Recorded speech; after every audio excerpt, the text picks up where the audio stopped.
I made this super yummy salami bread and I wanted to share the recipe with you guys.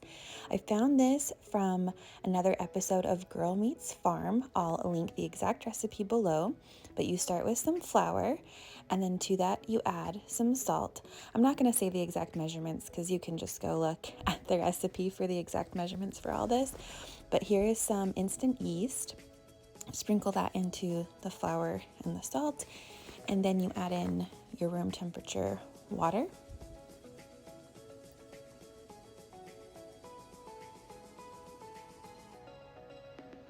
And then you just mix it together for maybe 30 seconds. It was just mixing it with this rubber spatula. Really simple. I didn't need it at all. I just mix it together and then you cover it up. You can cover it with plastic wrap, but I have this reusable, I'm struggling because I only have one hand right here, but this reusable cover, you cover that overnight, let it sit overnight on the counter. Now it's the next day. I cut up this salami. This is the salami I found. It's the salami with herbes de Provence. I used about half of the package of salami, and then I also chopped up a whole bunch of green onions. So you get your dough that has been resting overnight and you uncover it, of course, and it smells really good. There's lots of little mini bubbles that have formed overnight and it's really sticky. But you take about a third of your chopped up salami and a third of your chopped up green onions, and then you sticky. You take your rubber spatula and you just work around the edges, folding everything in so that you're encapsulating all of the meat and the onions inside the dough. You do it with another third. You just basically repeat this process 3 times to incorporate everything really nicely in the dough ball.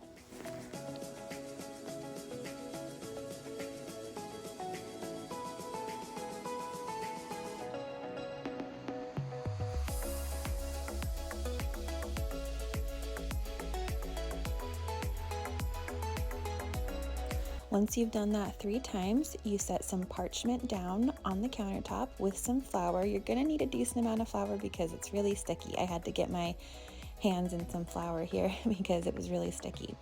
So what you're trying to do basically is just make sure that everything is nice and tidy and tucked in. So you don't want any of the salami poking out of the dough. So I was just going around here, pinching, finding places that needed a little extra love and closing them all up, making sure that everything was all together and inside the dough ball.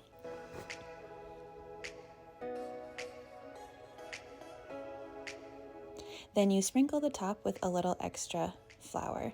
And here I'm just trying to get some of the excess flour.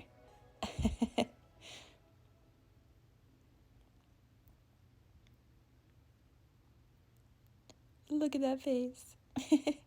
Then you cover that with plastic wrap and a kitchen towel and you let that sit on the counter for 2 hours.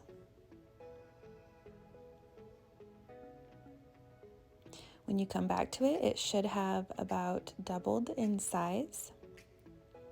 Preheat your oven to 450 degrees and you put a Dutch oven in the oven while it's heating up so that the Dutch oven also gets really hot.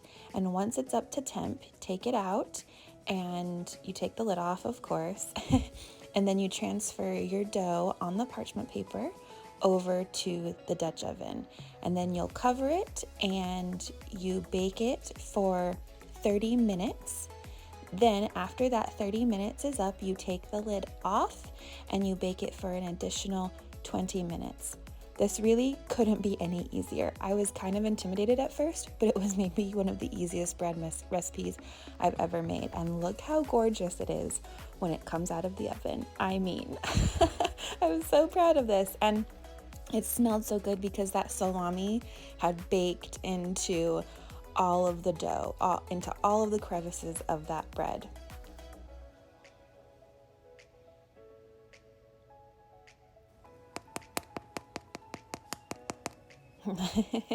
Had to show you that sound. Yeah, this, I highly recommend trying this. We ate this with some homemade tomato soup. It was super good, but throughout the week we also had it as toast or with sandwiches. And here's a look at the inside. Look how pretty. This was a super fun recipe. I'd never made anything like it, and I can see myself definitely going back and making it again.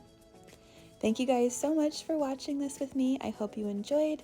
Please subscribe if you haven't yet, and I'll talk to you later. Bye.